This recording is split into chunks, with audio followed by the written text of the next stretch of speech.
है। अब जैसे आप देख रहे हो बीड़ी, तमाकू, हुक्का, यह कोई पीण की चीज है और कितनी खोज कर डाली इसकी। पहले तो आदमी पिया करते, पुरुष, अरीब ये बेबेर भी खेचन लगी, गुड़गुड़ान लगी, ओखटी पीवे, सिगरेट पीन लगी, बीड़ी पीवे। यो मन चाहे कि इनका कति भट्ठा बैठा दो, इनके इतने कर्म बिगड़वा दो कि जब कभी वो आ भी जाएंगे उस परमात्मा का भेजा कोई दास, शर पटक लेगा। ये मानने को ना तो इनकी बीड़ी छूटे, फिर ना कोई ऊटी छूटी लानता हो वह छूट कह दे। भक्ति के योग तो वो भी कौन रहे पाप ने रे करवा दे। लेकिन समर्थ शक्ति कबीर भगवान है, इनके पास पावर है।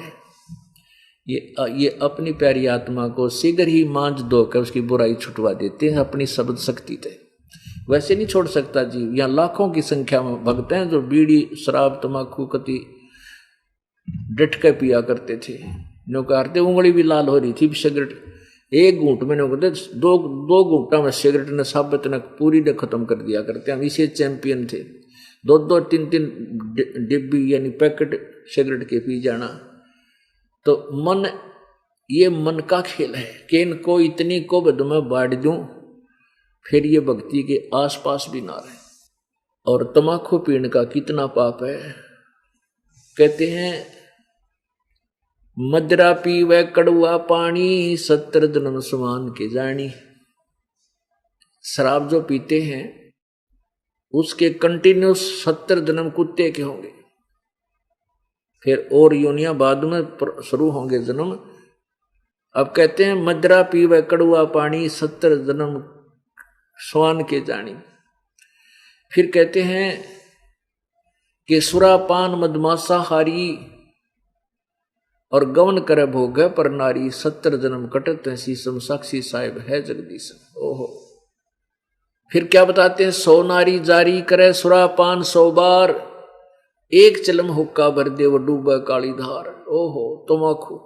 अब देखो शराब पीने का कितना भयंकर पाप, 70 जन्म कंटिन्यूस कुत्ते के भोगने पड़ेंगे। और कुत्ते का जन्म तो एक का बतेरा, एक का बहुत है, इसको कैर टूटते हैं कुत्ते के जीवन में। और फिर क्या बताते हैं कि परस्त्री गमन जो करते हैं 70 जन्म कटेंगे शीशम।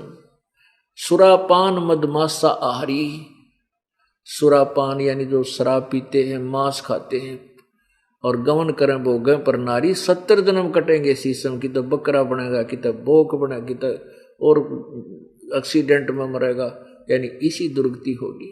कि तो भैंसा बनकर बलि चढ़ेगा, कि तो उस कामाख्या देवी जैसी वह।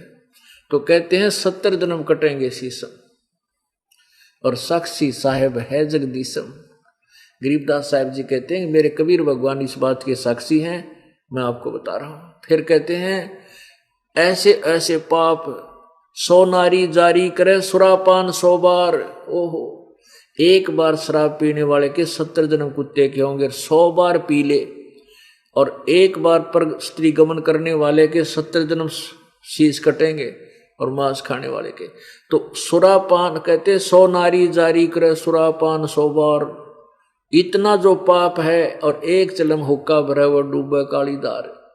इस तमाकू में इतने पाप है, इतना घोर पाप है। पाप तो वो भी है लेकिन ये उनसे कई गुना पाप। और ये हर स्वीकार कर रखे हमारे समाज ने। और हरियाणा में तो कहें तो पंचा का प्याला है, पंच माने पंचायतियां का। और तरह जब पंचायतियां का ये प्याला है तो वह के फिर आगे के क्या न्याय कर पाएंगे। अब तमाकू कितना घटिया, गधे भी ना खा इसने, सूंघे भी कोई नहीं। और इंसान इसने बरकर पीवर सिगरेट में रहा टोर दिखावे। यह बीमारी हमने ला ली, अज्ञानता से काल न लवा दी। यो मन चाहता है ये बकवादा बढ़े रहे, कर्म फोड़ लें कति और ढेर बना ले पापों का, फिर पड़े रहे नरक में कई युगों तक। और फिर विधान बना दिया जैसे कर्म करेगा वैसा ही भोग मिलेगा, नो कोई परिवर्तन नहीं होगा, नो चेंज एट ऑल, किसी में कोई अंतर नहीं होगा। जैसे करेगा पाप भोगेगा, बुरे करेगा पुण्य करेगा तो पुण्य मिल जाएगा। परमेश्वर कबीर जी के पास वो शक्ति है कि पापों का नाश कर देगा और पुण्य शेष रह जाएंगे। जैसे खेत में फसल बीज दी और उसमें खरपतवार घना हो गया तो एक ऐसी औषधि, अब ऐसी एक औषधि बन गई है, वह डाल देते हैं जल के साथ में, वो घास घास न फूक दे है और वो फसल रह जाती है तो बढ़िया हो जाती है। तो परमात्मा के बताते हैं कि एक चलम ओका वर दिया। जैसे विशेषकर हरियाणा में एक बीमारी है, ये कहें भाई तुम्हारे गुरुजी तो नो कहें बुढ़िया का हुक्का ना भरिए, हुक्का भरते नाटे हैं, ये भी कोई बात हुई?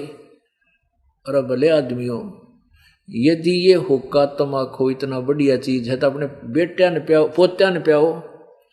अब जैसे आप दूध पी रहा है दादाजी या पिताजी, और पोता आ गया या बेटा आ गया, जो कहेगा आजा बेटा, या बेटी आ गई, बालक आ गया कोई सा भी, आजा बेटी, बेटा ले पी, और पी थोड़ा सा तो अवश्य प्या होगा क्योंकि वो अच्छी चीज है। और बच्चा उस होक्का पी रहा है बुढ़ार, फिर बच्चा आकर उसका मुंह ला ले, दादा की नकल तक करेगा, बाबू की जो जिसे कर्म करे बच्चे करेंगे वो नकल, और वो पी कर वैसे ऐसे करता है तो बुढ़ा धमका खप मारूंगा तेरा, मत पिए ना, ये बहुत बुढ़ी चीज है, और खुद पीने लाग रहा और बेटे पोते ने नाटे। अगर ये अच्छी चीज मानते हो तुम, इस पोते ने प्या, पोती ने प्या, तो कहने का भाव ये है कि हमारी बुद्धि तो गांव चलेगी, बेकी पड़ी है कति काल के हाथों। अब उस पाप को तो स्वीकार कर लिया सहरस पूरे समाज ने, हुक्के को और शराब को, और मांस का प्रवेश हो गया हिंदू समाज में। ये क्यों हो रहा है? ये काल करवा रहा है कि ईब यू आ गया भक्ति का समय, और इनके कर्म इतने फोड़ दो कि भक्ति का निकट भी ना जा, वो भोंक भाग कर चला जाएगा। जय आ भी गा तो कबीर परमात्मा का कोई एजेंट, लेकिन परमात्मा में वो शक्ति है कि कितना पाप कर रखा आपने, पीछे जो भी पाप हो लिया सो हो लिया, पर आगे मत करियो। उनमें कहते हैं जब ही सतनाम हृदय धरो भयो पाप को नाश, और जैसे चिंगारी अग्नि की पड़े पुराने घास। आपका चाहे कितने 1,00,000 टन घास पड़ा हो सूखा, उसमें एक माचिस की सीख चाच कर ला दे, वह तिल्ली पूरे न फूक कर नाश कर देगी। तो पुण्यात्माओं परमात्मा के पास वो शक्ति है कबीर जी के पास कि हमारे घोर पाप को भी काट देती है। और ये अज्ञानी अनाड़ी इन संतों को ऋषियों को किसी को भी ज्ञान नहीं था, क्योंकि ये साधना ही ऐसी कर रही थी जिनसे कोई पाप कर्म कट्टा ही नहीं था। इन्होंने अपना अनुभव लिख दिया कि कहीं वेदों में नहीं लिखा कि किसी का पाप कटता है। वेद परमात्मा के गुण हैं, और जो ये कहता पाप नहीं कटते भक्ति थे, वो तो कति नालायक और मूर्ख आदमी। मैं ऋषि के तो काबिल भी कोई ना, गुरु पद पर तो अधिकारी नहीं है। अब जैसे कोई कहे साबुन लगाने से